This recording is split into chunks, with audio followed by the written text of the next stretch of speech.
Pertamanya tuan-tuan, dalam peristiwa yang hebat ini, Allah awal-awal lagi telah menyebut Subhanallazi asra bi'abdihi lailan minal masjidil haram ilal masjidil aqsa allazi barakna hawlahu linuriyahu min ayatina innahu huwas samiul basir.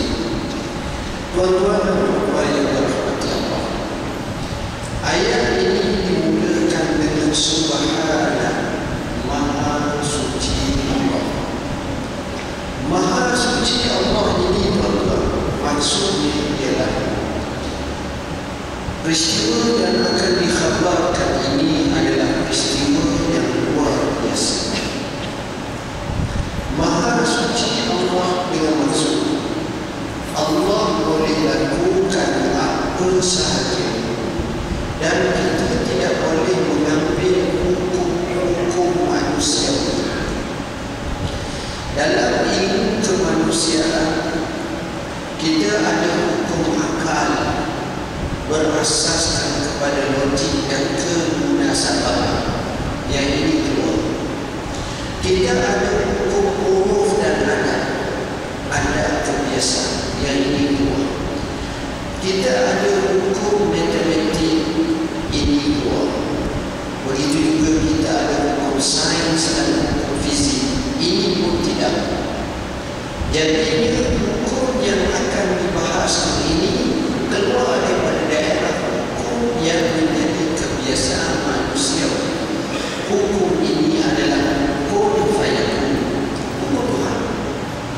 Sebagaimana Allah boleh buat apa saja, maka begitu juga dalam peristiwa Isra dan Mi'raj, dia paparkan, dia zahirkan keluar biasa. Dan Isra Mi'raj ini perkara yang kita kena faham, disebut oleh para ulama termasuk dalam kalimah mukjizat. Apa makna mukjizat? Manusia sehandal mana, sezaman mana, sebijak mana, seteknologi mana, secanggih mana, tak mungkin Allah sedikit sekarang mereka tak mampu mencabarnya atau menirunya atau membuat seumpamanya. Ini perkara yang Allah sengaja sebut Subhanahu. Bila kita faham prinsip Subhanahu, jadi tak akan timbul rasa ragu, rasa tak puas hati, rasa dia ke, logik ke, munasabah ke, tidak, sebab Subhanahu. Dan bila sebut mukjizat ini tuan-tuan, hebatnya mukjizat yang ada pada Nabi Muhammad SAW, macam-macam mukjizat yang tak ada pada Nabi-Nabi yang lain. Antara mukjizat itu adalah mukjizat yang kita nak tengok sampai sekarang, namanya Al-Quran Al-Karim. Sampai sekarang tak ada orang boleh buat Quran kedua, Quran ketiga lebih baik daripada Quran. Semua Quran, bukan sebiji sebuah Quran, satu surah daripada Quran. Wa in kuntum fi raibin mimma nazzalna ala abdina fa'tu bi suratin min mislihi. Kalau kamu ragu apa yang kami turunkan ke atas hamba kami, sila datang seumpama satu surah. Nampak kamu tak gagah, tak hebat, tak kuat, walau ada aku panggil membantu kamu ke bawahnya. Anda tidak boleh buat. Sampai sekarang tak ada seorang boleh buat macam. Baik, kembali kepada Isra dan Mi'raj ini mukjizat. Kita akan temui beberapa perkara mukjizat. Mukadimahnya bila berlaku peristiwa Isra Mi'raj, dia ada peristiwa dipanggil sebagai Syaqqus Sadr. Bedah dada. Tengok. Bila bedah dada ni, dia bedah daripada hujung terhalqum kepada bawah pusat. Istilah orang panggil sebagai major operation. Apakah masa bedah dada itu Abu Bakar, Umar dan sebagainya ada masa itu? Tak. Yang ada sama Rasulullah sahaja. Banyak.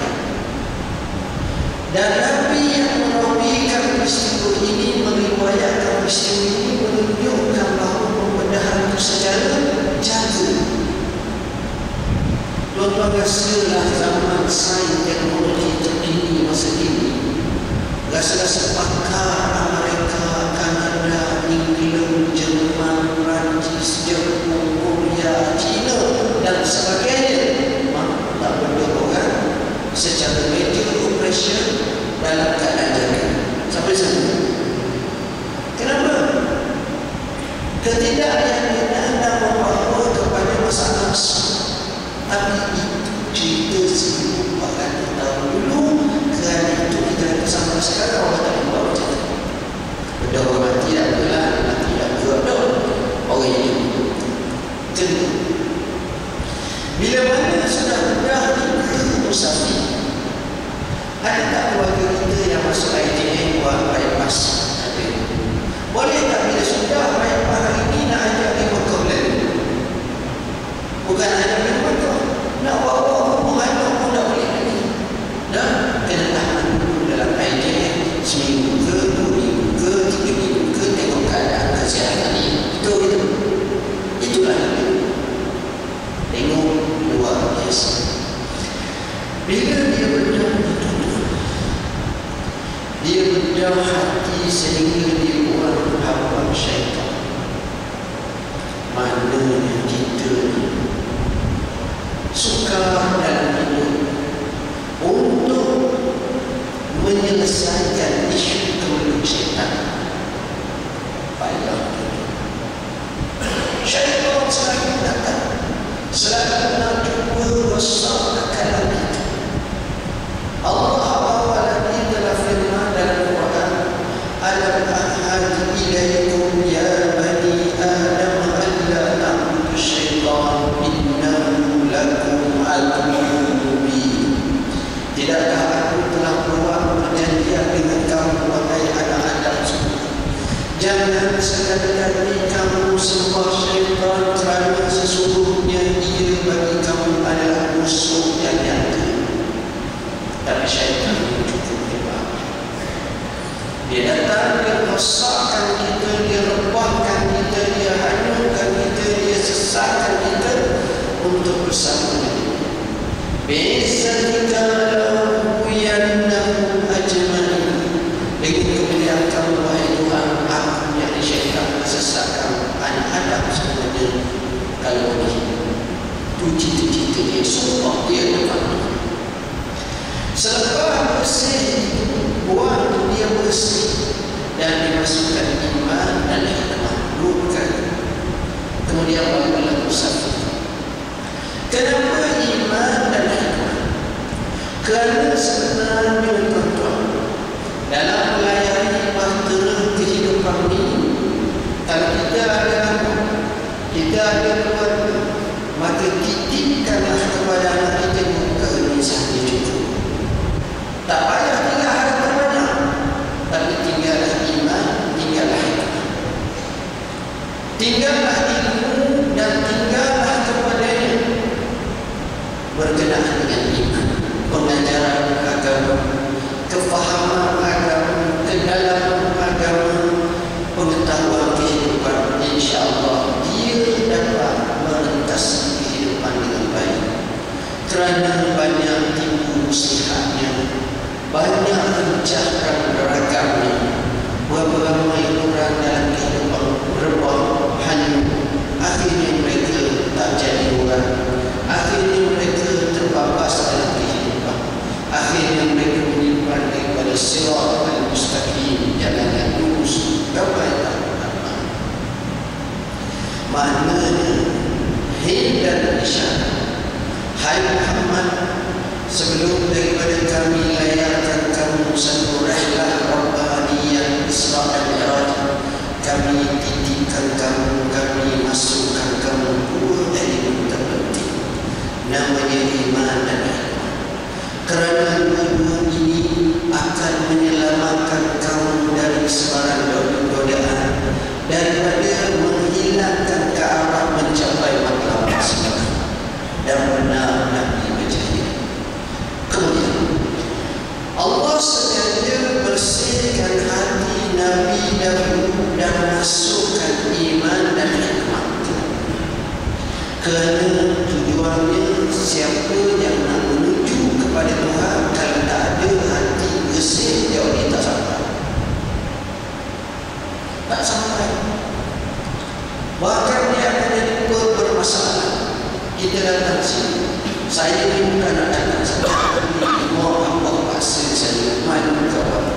Jadi kita tidak akan fokus. Sebab kehendak tak ada. Walaupun kita menempatkan diri kita dalam sejujur dalam kawasan masjid. Sebab hati kita goyah, hati kita tak stabil, keadaan kita ini tak tenang. Maka begitu juga nak menuju kepada Allah, mesti dalam keadaan hati yang bersih. Kemudian Rasulullah SAW didatangkan dengan satu binatang namanya buraq. Kerana putih yang amat sangat, kerana bagus. Sengaja Tuhan datang. Tuhan tak datangkan kuda, Tuhan tak datangkan bala, Tuhan tak datangkan binatang yang kita tahu, unta dan seumpama, atau gajah, sebagai nak mendukung manusiawi. Bila sebut binatang ni, dia mengalahkan segala binatang-binatang yang lain dari segi kepantasan. Bukan sekadar binatang-binatang yang lain dia mengalahkannya, tetapi juga mengalahkan kehebatan, kecanggihan manusiawi dalam menggerakkan jentera-jentera yang hebat. F1 pun kalah, Heli pun kalah, Jet pun kalah, Super Jet pun kalah, Concorde pun kalah, semua pakai hebat. Sebab nama waktu maknanya sepantas hilang. Bila sebut cahaya tak ada hati, orang boleh reka satu kenderaan berada pada cahaya. Pada bumi bunyi, pada cahaya payah. Baliklah. Cahaya matahari berapa juta kilometer, gantung juta berapa daripada sana ke sini, berbesar, berbunyi. Itu nak gambarkan bahawa di sini maka terjengahlah manusia nak buat, nak reka tak boleh. Itulah sampai sekarang. Kemudian tuan-tuan, dalam peristiwa yang agung ini, Nabi telah diisrakan daripada Masjidil Haram ke Masjidil Aqsa. Dua masjid. Dua masjid. Lambang masjid pertama Ibna'u ala baitin wudi'a lin-nasi allazi bi Bakkah mubarakah, menuju ke masjid kedua Aqsa yang menjadi masjid yang kedua dalam sejarah pembinaan masjid yang kedua. Isyarat selebihnya adalah, hai manusiawi, hang kena ingat Masjid Aqsa adalah masjid kamu. Masjid Aqsa kamu mesti ambil. Masjid Aqsa kamu kena adakan dia dalam pelukan umat Islam. Ini telah diterjemahkan oleh Sayyidina Umar bin Al-Khattab pada tahun yang ke-15 Hijrah, pembukaan kota Baitul Maqdis. Salahuddin Al-Ayyubi telah membuat pembuka ayat kedua, menunjukkan bahawa itulah sebenarnya yang didukung oleh sahabat, dan kita harapkan lagi pembukaan ketiga, Hauzah Masjid Aqsa ini, kawasan keseluruhannya menjadi milik umat Islam. Ini satu signal yang lebih besar yang menjadi tanggungjawab umat Islam keseluruhannya. Bukan orang Palestin, bukan orang Gaza, bukan orang Tepi Gapah, bukan orang Arab, tapi orang Islam. Ini jalan. Inilah yang difahami oleh umat Islam. Kemudian bila mana Rasulullah SAW berhijrah, berisra, Allah bagi tahu dan paparkan satu kalimat yang luar biasa. Linuriyahu min ayatina, untuk kami perlihatkan kepadanya sebahagian daripada tanda-tanda kekuasaan. Ayat ini apa? Sebab pikirannya manusia, bila dia tengok, dia takut. Tuan-tuan tengok, saya tuan-tuan takut tak? tak biasa. Tapi kalau tuan-tuan tengok saya, tiba-tiba saya boleh melompat pergi pada tanah, pegang tiba pecah gini pulau, lepas tu dia ketok tu ketok gini habis berkata nampak tak? Dipelihat sikit dan kemudian sekarang orang sedikit nak melihat kuasa ni, maka jauh ini berbahaya. Jadi orang tengok ni orang tahu. Kita tengok bok kita kata anak kita tengok bok kita sama dia bagi soal anak kita kita malukan kita tu nak kata buah-buah tu kita kenal dia, kita takut. Bila kita tak kenal kita tak takut. Jadi Nabi ni Allah nak perlihatkan. Bila nak perlihatkan ni, dia tak mahu perlihat macam kita tengok, macam manusia tengok. Sebab kalau manusia tengok tak banyak. Syekh nak bagi tunjuk pentas semua dulu. Mari kita mungkin. Jadi dia ayat dia sekor, itik dia sekor, kunci dan asal dia sekor. Umur kita pun ada 15 ekor semua. Kita heran. Umur lagi 4 yang semua tunjuk ni. Tak ada. Buat masa ni. Jadi nak melihatkan bukan hak manusia tengok, hak manusia tak tengok. Maka dimaklumkan antara paparan yang menarik dia. Antara paparan yang menarik dia. Yang ini mukjizat. Namanya paparan masa. Masa ni kita tahu. Sebut masa. Peristiwa Isra ini menghimpunkan masa yang lama, masa yang akan datang. Tengok, masa yang akan datang. Malaysia, negara yang alhamdulillah hebat. Betul. Kita katalah hebat. Hebat, insyaAllah. Tuan-tuan, kalau saya nak cakap, boleh tak kita tengok suasana negara kita 1957? Bila almarhum Tuan Rahman sebut merdeka, masuk umum sangat gambar pula seperti itu. 57 lebih kali 50 tahun 59 tahun lepas. Tapi kalau saya kata 1857, boleh tengok tak? Ada video akhir ada. Nah, yang sini ada semua ada iman. Sini kita sudah dulu. Saya boleh tahu. Itu baru saya boleh tahu. Saya tahu. Tapi saya tahu. Nabi tengok Nabi ada. Nabi ada berapa hari dah orang itu? Berapa bulan? Berapa tahun? Allah sampai yang tahu. Yang kita lebih dari 1000 tahun, lebih dari 2-3 tahun. Rasa lebih lah. Betul itu. Memang itu. Sebab Nabi kita mesti buat tahu. Siapa yang boleh tunjuk kisah macam itu? Ya, Nabi dia gampangkan. Mudah-mudahan dalam sifat dia dan dia bercerita. Mudah-mudahan dalam sifat Nabi Musa dia kiaskan sahabat. Sifat Nabi Isa berkali macam sahabat dia nak berwah di dalam sifat. Mudah-mudahan ada ketemu Nabi Ibrahim. Mudah-mudahan ada Ibrahim berkali macam mana?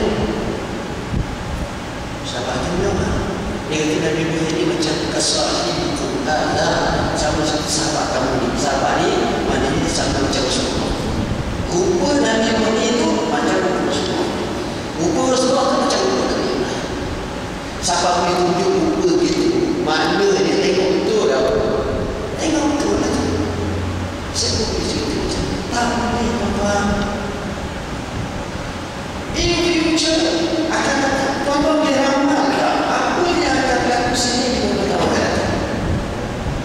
Masjid ni apa jadi garam tepi tu kedak sana. Dia tak kena 50 tahun. Saya tak akan jadi 100 tahun akan datang. 50 je.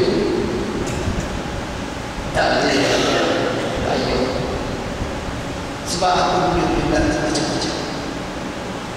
Itu sekadar 50 tahun. Nabi ni pandang syurga dalam neraka tengok Nabi.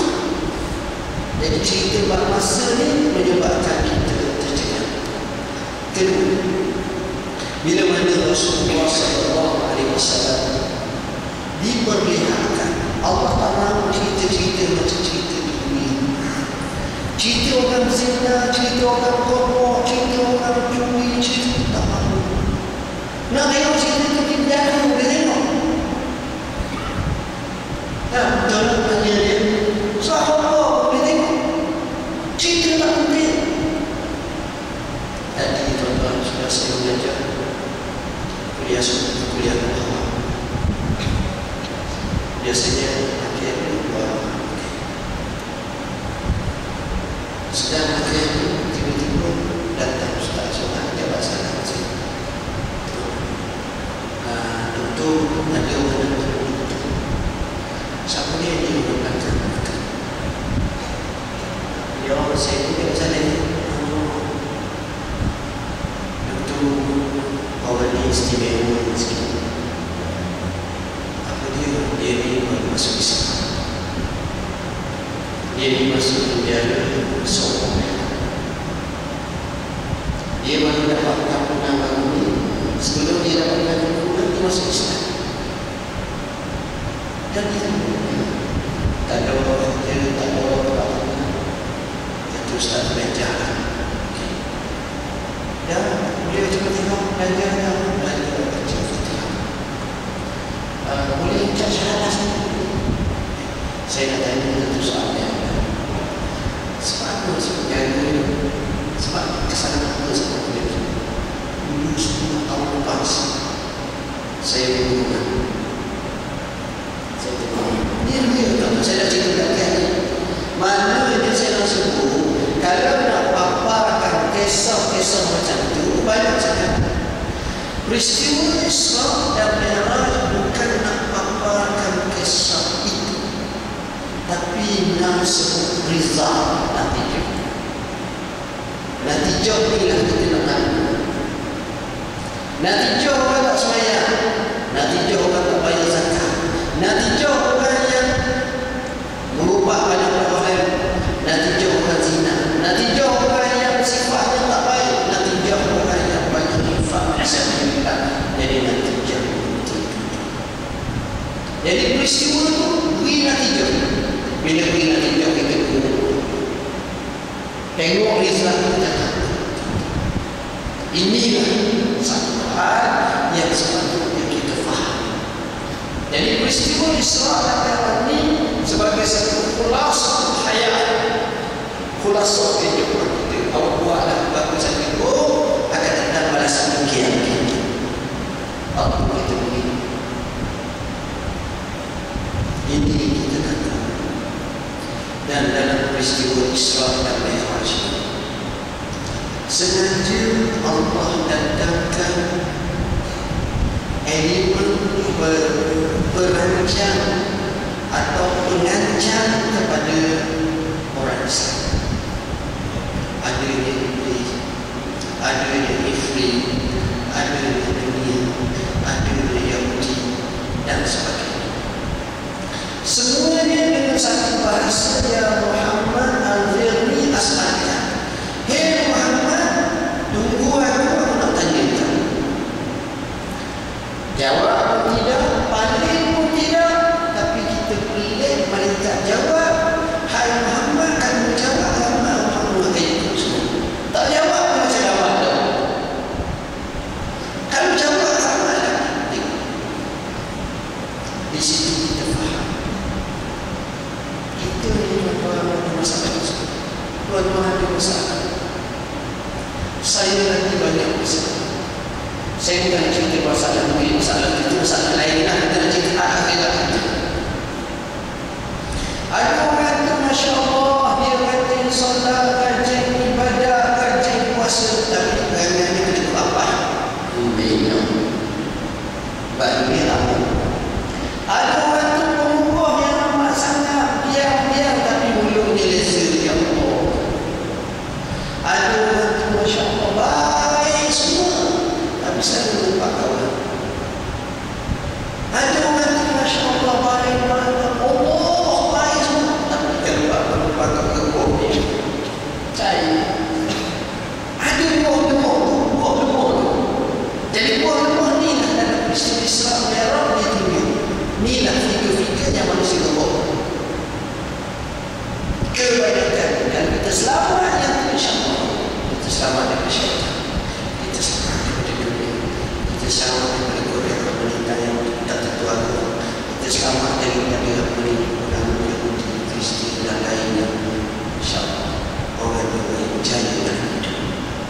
Baik. Kemudian dalam peristiwa yang hebat, Nabi SAW singgah ke Masjidil Aqsa. Ini tengok lagi pasal pasal tu.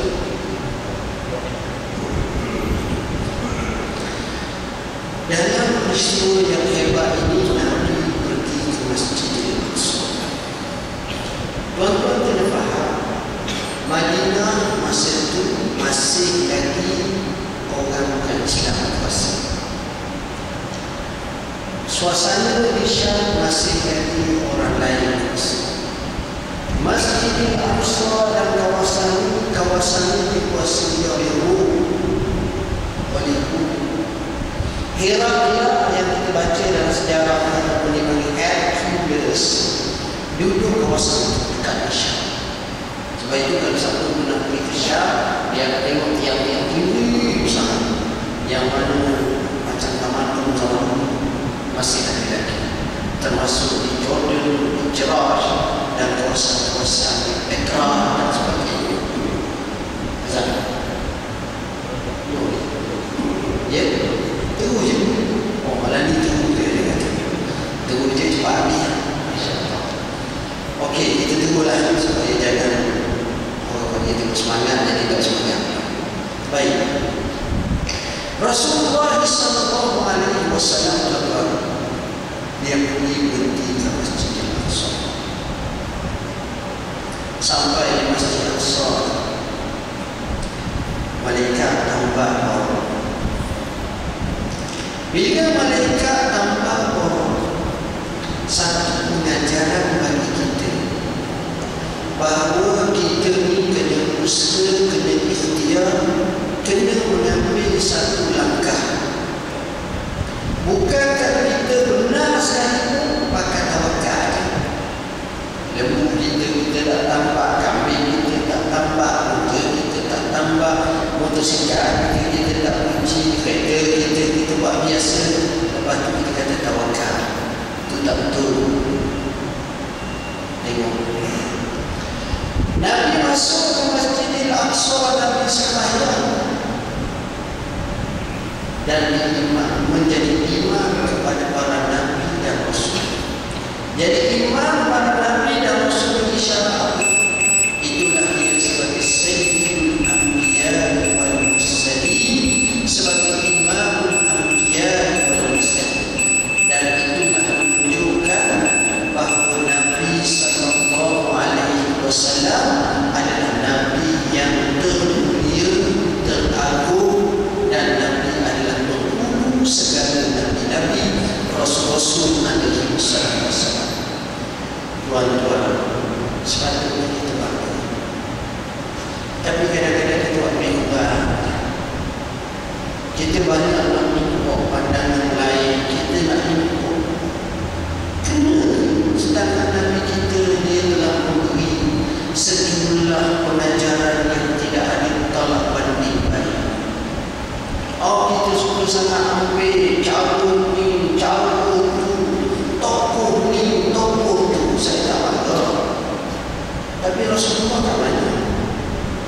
Sedangkan Rasulullah SAW itu adalah sebijak-bijak manusia atas bumi. Allah memfahamkannya, Allah cukup package-kannya dan perintah kita ikut dia. Laqad kana lakum fi Rasulillahi uswatun hasanah. Tuan-tuan, maka bila Nabi duduk dalam Masjidil Aqsa, ada satu kisah yang disebut oleh Al-Baihaqi dalam Dalail An-Nubuwah. Begitu juga dikisahkan oleh Imam Bukhari. Awal hadis Abu Sufyan. Ceritanya begini, Nabi duduk di Madinah. Ini cerita selepas peristiwa Isra. Nabi hijrah dah, Nabi stabil dah, Nabi hantar surat kepada maharaja, raja-raja dan sebagainya. Salah satu surat itu ditujukan kepada Heraklius atau Hercules. Jadi Hercules ini tak paham surat kerana bahasa Arab. maka dia panggil penterjemah. Bila baca surat kepada dia, kejut dia. Boleh. Dia pun buat satu harap kejut. Mana-mana ada orang sebangsa dengan penulis ni, penulis surat ni, orang surat ni, tolong bawa dia semua sekali, bawa kat saya nak temu dia. Kebetulan masa itu Abu Sufyan sedang pergi situ. Abu Sufyan masa itu belum Islam lagi. Kita akan ketemu musuh dengan orang, maknanya macam mana? Kita nak uji kau, tak uji. Tapi Maharaja pun diuji. Melalui translator dia kata, mu cakap benar, kalau boleh cakap benar, orang belakang menjadi saksi, orang kata dia balik, kalau tak betul nanti kamu akan ketemu. Lebih kuranglah. Maknanya mu boleh cakap benar lah, kalau mahu cakap benar. Orang pun termasuk Raja Rom ni berfahaman dan beragama Kristian. Penganut agama dalam Isa dikatakan satulah. Dia bertanya soalan. Soalan pertama, dia kata benar macam mana? Dia kata benar, okey, tak ada masalah berlaku. Kami kena semua kena dia okey.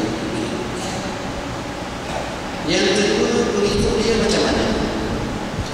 Pengikut dia orang marahin dia, bawa kuli-kuli, bakpao itu ya, orang macam kami dah itu. Orang lah. Bangsawan, hartawan, dermawan, wartawan, itu. Wartawan tak ada yang besar. Jadi maknanya orang yang marahin dia adalah salah dua macam bakar. Itulah adalah. Okey. Haji pun tanya dia. Kamu tengok pengikut dia makin lama ke makin kurang. Inilah jadi masalahnya. Pengaruh dia makin ramai. Macam mana nak atasi? Okey. Pengaruh dia. Tak apa. Pengaruh dia. Macam mana nak cecahnya? Reza ni sekali dia benar, sekali dia benar. Maknanya rival yang benar itu bukan ada. Orang Islam benar. Orang buruk itu benar. Jadi agama secara berbeza.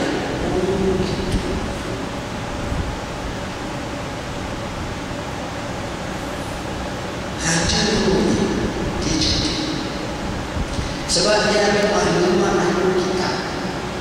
Dia tahu bahawa ini Nabi. Sifat tu memang sifat Nabi. Itu je semua sekali. Abu Sufyan ni macam cemas. Pada kalau dia percaya seseorang, lalu dia pergi pada dia kata, Tuan Maharaja, saya nak bagi tahu satu berita yang menyebabkan kami tak percaya. Dia pernah masa duduk bersama kami di Mekah, di kota-kota jauh. Dia mendahulu dia telah sampai ke Masjid Libya. Masjid Libya itu Masjid Aqsa. Namanya Masjid Libya. Dia pernah kata dia masuk dalam satu malam saja sampai. Lalu balik dulu. Sedangkan kami ini baru pulang. Kalau bila juga sikit, kalau rombongan banyak dengan kendara, dengan kelapas, baru pulang lah. Tapi dia boleh dikira sebagai mantan sampai. Raja terkejut. Bila Raja terkejut, dalam majlis dia ambil ulama dia. Salah seorang ulama penjaga kebetulan masa itulah kita di Tuhan. Ada di bagi patri ni kata orang terguru bagi yang mereka lah. Dia kata, Tuan Maharaja, saya ada maklumat. Pernah berlaku satu malam di masjid kami. Kami nak tutup masjid. Malam tu tak boleh tutup. Tuan-tuan tahu tak pintu masjid di negeri Arab? Tuan-tuan tahu tak? Pintu masjid di negeri Arab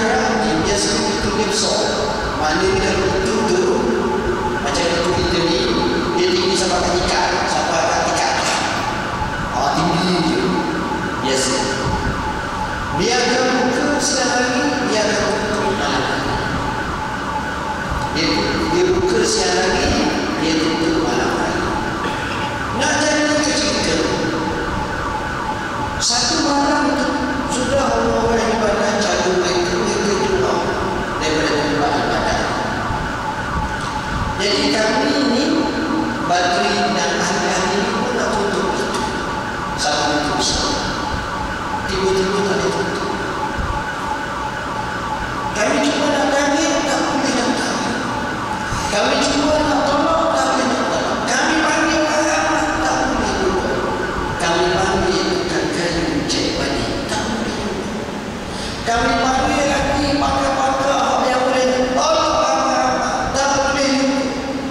Akhir sekali kami panggil pengikut kami, itu guru kami memanggil mereka suruh cek kenapa malam ni tak boleh nak tutup. Ini biasanya kita tutup. Maka bos mereka, ulama mereka pun tengok masjid tempat tu, tengok ni, kemudian keluar tengok malam turun. Lalu mereka kata, mengikut pandangan kami, ilmu kami, bahawa boleh jadi malam ni ada satu tetap aku akan datang. Jadi untuk malam ni biar kita dapat. Esok hari mereka mari, mereka tutup, boleh ada. Jadi sekarang bila dengar cerita macam itu, seolah-olah daripada mulut musuh Islam, ia kan peristiwa Isra dan Mi'raj. Tengok luar biasa. Dalam peristiwa ini, Allah bukan sekadar untuk bincang daripada Masjidil Haram ke Masjidil Aqsa. Kenapa? Kerana manusia kita tengok zaman sekarang nak pergi daripada Jeddah ke Palestin berjam saja. Naik kapal terbang Airbus 380 ke Pak Baru tu bawa lagi sejam tu macam tengok tempat tu. Dia berkata apa kalau malam tu boleh buat. Okey, dia masuk fasa yang seterusnya Mi'raj, yang ini manusia tak boleh. Bila naik daripada bawah sampai Allah saja yang tahu tentang jalan. Itu adalah hal yang manusia tak akan boleh buat. Secanggih mana, sebijak mana, sekuasa mana, sehebat mana buat itu. Maka Allah gunakan alam-alam Allah mana pada masa itu manusia akan rasa hebatnya manusia. Sampai kepada dia lihat perkara yang lebih pelik satu. Dengan Nabi Adamnya, dengan Nabi Yusufnya, dengan Nabi Isa-nya, dengan Nabi Idris, dia tingkatan. Semua tingkatan Nabi-Nabi itu ada sebahagian maksud yang hendak disampaikan. Contohnya dikatakan pada kalangan langit pertama Nabi Adam. Kerana di situ nak gambarkan hubungan antara ubuwah dengan ubuwah. Ubuwah ni maknanya kebapakan. Seolah-olah nak menasahkan Nabi Muhammad SAW kepada Abul Bashar, jadi sesuatu dan Nabi kisahkan Adam. Tengok kanan suka, tengok kiri nari. Kerana anak buah dia tak baik, dia suka jadi jahat. Samsi ni dia sedih. Anak-anak dia sedih. Orang ni anak jahat ke mana? Dia bukan baik. Walaupun tak setuju, tapi anak dia. Nabi itulah keadaan. Dan maka kedua bertemu Nabi Isa. Kerana Nabi Isa pada dekat hubungan dengan Nabi Muhammad sejak zaman Masih. Nabi terakhir sebelum Nabi Muhammad, Nabi Isa. Kemudian Nabi Muhammad lebih kurang 5,000 tahun, 571 itu yang lebih kurang. Kemudian seterusnya naik ke langit ketiga, bertemu dengan Nabi Yusuf alaihissalam. Yusuf seorang Nabi yang ditribulasi dengan kaum keluarga. Maka Nabi banyak isu keluarga. Nabi kata, Nabi Yusuf contoh, huwa ahsanu minhu khalqa wa ana ahsanu minhu khuluqa. Nabi Yusuf ni comel sangat, dia sangat berbakat kepada aku, tapi aku lebih baik daripada dia dari segi akhlak. Nabi Yusuf dia main comel lah.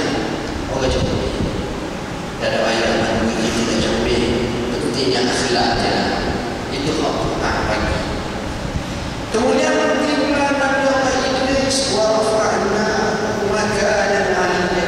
Tengok Nabi Idris, Nabi yang bertemu Nabi Allah. Kemudian pergi pula menyanyi kalimah Nabi Allah. Tengok Nabi Allah sebagai pembantu setia kepada saudara Musa. Kemudian tengok pula Nabi Musa langit kenyang. Kemudian tengok pula Nabi Allah Ibrahim dan ketujuh. Nabi Ibrahim ini ada 3 riwayat. Riwayat yang pertama menyatakan berada di langit ketujuh.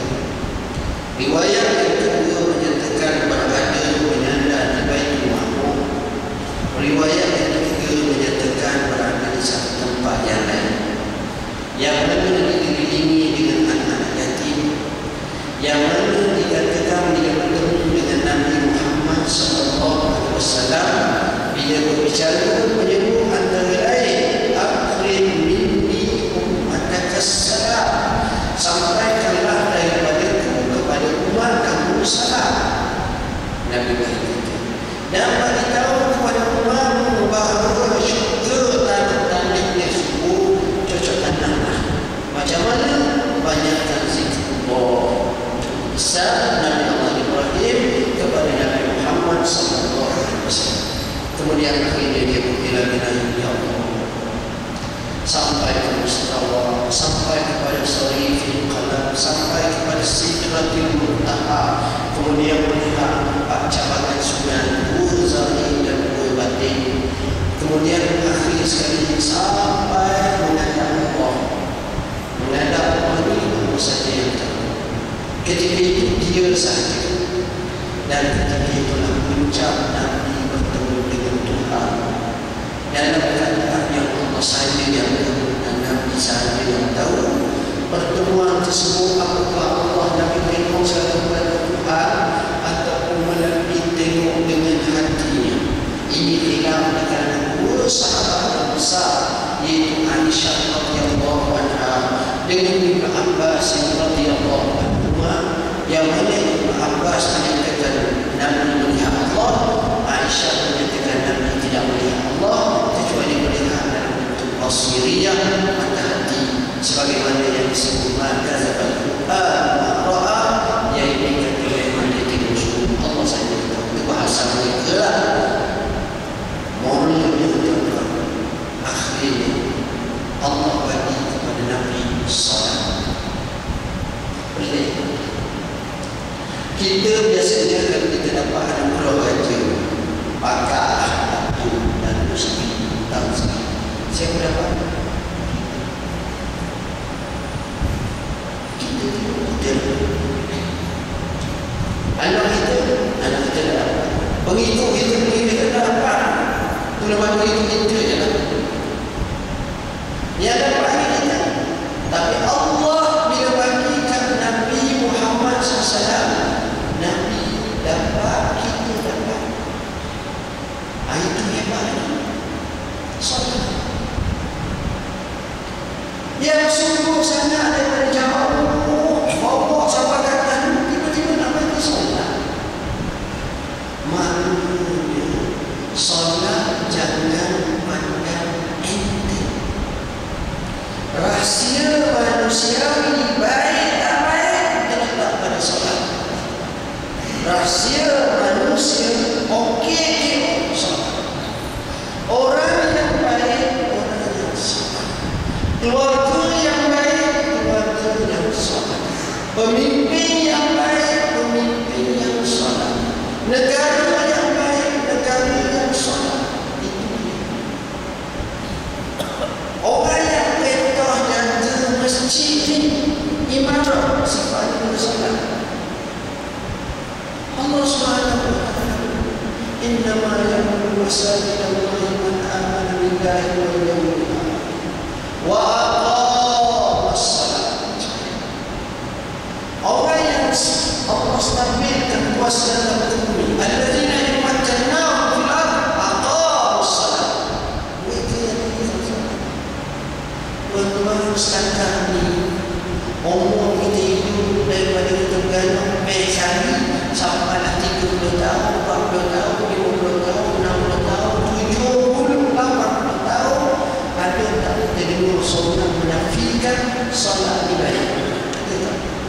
Dia kata solat apa? Tok bila setiap kali nak azan, dia azan, dia semua hayat solat, dia sengaja untuk semua hayat falah. Apa sebab? Solat ni kita nampak, kita boleh bayar dengan duit, buat 4 orang, 3 orang, semaya sunat boleh buat. Falah ni apa? Falah kejayaan itu tak apa. Tapi mana orang yang solat mesti berjaya. Tunggu buat apa benda pun solat. Solat adalah kejayaan. Ini yang keputusan payah solat. Tengok Nabi macam mana. Contoh Nabi itu Nabi je, tak payah orang lain. Orang lain itu sebagai sokongan berkuat. Nak pegang pada Nabi kuat sebanyak mana. Itu dia Nabi duduk saja-saja di rumah malam Nabi sebanyak mana. Nabi musafir balik di dalam masjid di semayang berkata manusia ini sentiasa wujud dalam hidup kita. Jadi kita juga macam anak kita solat, isteri kita solat, keluarga kita solat. Itulah bahagia yang kedua. Jadi peristiwa Isra ini dan Mi'raj ini, poin yang paling penting adalah solat. Jangan lupa solat melainkan solat. Dengan solat kita akan senang hidup. Dengan solat kita akan selesai masalah. Jadi saya tutup perbincangan kita pada malam ini. Bila semua Isra dan Mi'raj, kita tajdidkan semangat untuk ilmu, untuk solat kepada Allah. Sekali itulah hadza wa astagfirullah. Wassalamualaikum warahmatullahi wabarakatuh. Bismillahirrahmanirrahim. Allahumma fakihna fid din wa ta'wil. Allahumma jannibna min al-hasanat. Allahumma rabbana atina fid dunya hasanatan wa fil akhirati hasanatan wa qina adhaban nar. Wa sallallahu alaihi wasallam. Wassalamualaikum.